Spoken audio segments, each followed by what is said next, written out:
A minha filha, ela entrou em contato, ela comentou, na verdade, com uma coleguinha da escola, e essa coleguinha da escola comentou com a mãe dela e com a psicopedagoga da escola.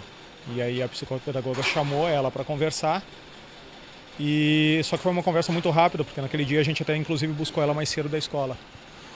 Quando a gente estava chegando em casa, a psicopedagoga nos ligou, mandou uma mensagem dizendo que queria conversar com a gente. Então a gente chegou em casa, pediu para minha filha sair de casa e conversamos com ela. E aí ela relatou pra gente que a minha filha tinha explicado que uma pessoa próxima a ela tinha abusado dela, que esse abuso já acontecia há alguns anos e que era uma pessoa muito próxima, que convivia com a gente, que vinha na nossa casa, que a gente ia na casa dessa pessoa. Então foi ali que a gente começou a conversar com ela para ver, pegar os detalhes, o que realmente aconteceu, o que acontecia, quem que fazia isso. E aí foi que quando ela contou pra gente o que aconteceu. Qual foi o impacto de vocês? Cara, foi horrível. Horrível.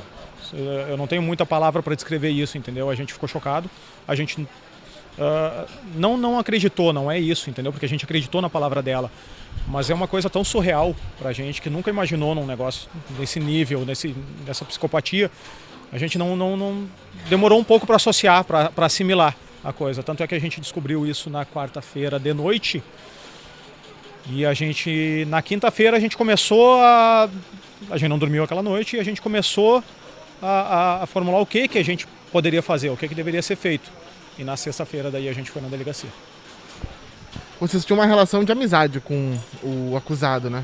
De mais de 10 anos, cara. A gente frequentava a casa deles, eles frequentavam a nossa casa, churrascos junto, finais de semana junto, a gente foi viajar junto, ia pra praia, aniversários, final de ano, carnaval, a gente passava junto direto. Era uma relação bem... Aqui no condomínio era a pessoa que eu mais tinha relação, que nós mais tínhamos relação aqui no condomínio. Então assim, a gente sempre teve muita confiança, e é aí que eles pegam, né? Esse que é o problema.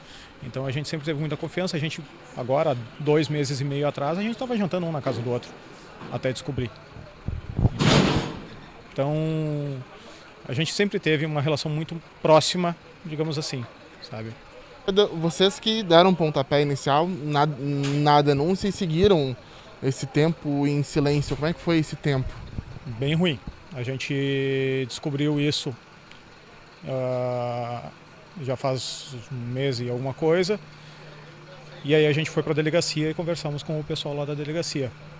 O delegado pediu para a gente que a gente tentasse manter a maior discrição possível, né, para não ficasse se sair, porque a minha ideia era sair de casa já no dia, porque eu não conseguia mais olhar para a cara deles.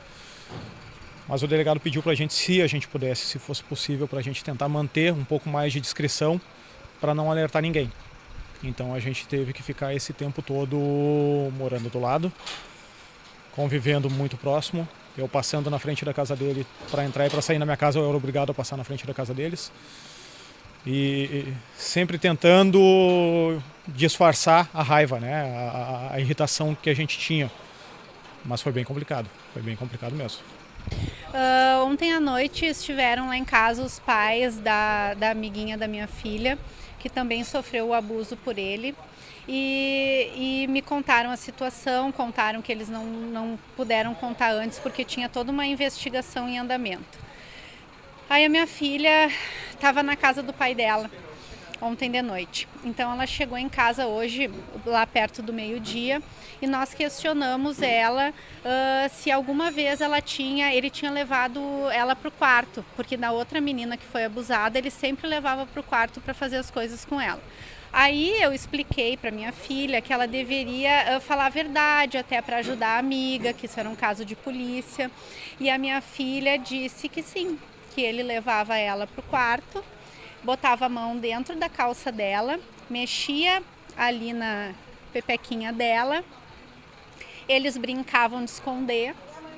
E aí o filho dele, que tem 8 anos, que é o amiguinho da minha filha, ficava embaixo contando e ele levava ela lá em cima, se escondia com ela, passava a mão nela. Uma vez aqui na sala, na frente de todo mundo, ele estava de short, sentou, fez ela sentar no colo dele, ele colocou a mão por dentro da calça dela e ficou com o pinto, roçando nas pernas dela e pressionando ela contra ele. Sem falar que ele botava ela na carona, na cacunda, e ficava segurando por dentro das calças dela, tá? Uma família de confiança que nós conhecíamos aqui do nosso condomínio há 10 anos, que o filho dela vivia na minha casa, dormia na minha casa, eles eram amigos, a gente convivia no condomínio, eles passeavam, a gente tomava mate junto. Uma família super decente aos olhos de todos, que a gente podia confiar os filhos para dormir, podia confiar os filhos para vir brincar, porque o condomínio é para ser um lugar seguro, não é para ser um lugar onde a tua filha é abusada, onde a tua filha tem que vir para casa e ela não contava nada, porque ele ameaçava ela de que aí não ia poder brincar com o filho dele se contasse para a mãe. E hoje, com depoimento na delegacia, ela falou que se sentia culpada por isso. Então eu tive que ver a minha filha de 8 anos depondo na delegacia por causa do pedófilo, que abusou ela quantas vezes, porque ela disse que toda vez que ela vinha aqui, ele passava a mão nela. E ela não podia contar porque ela tinha medo de não poder brincar com o filho dele, porque eles eram amigos.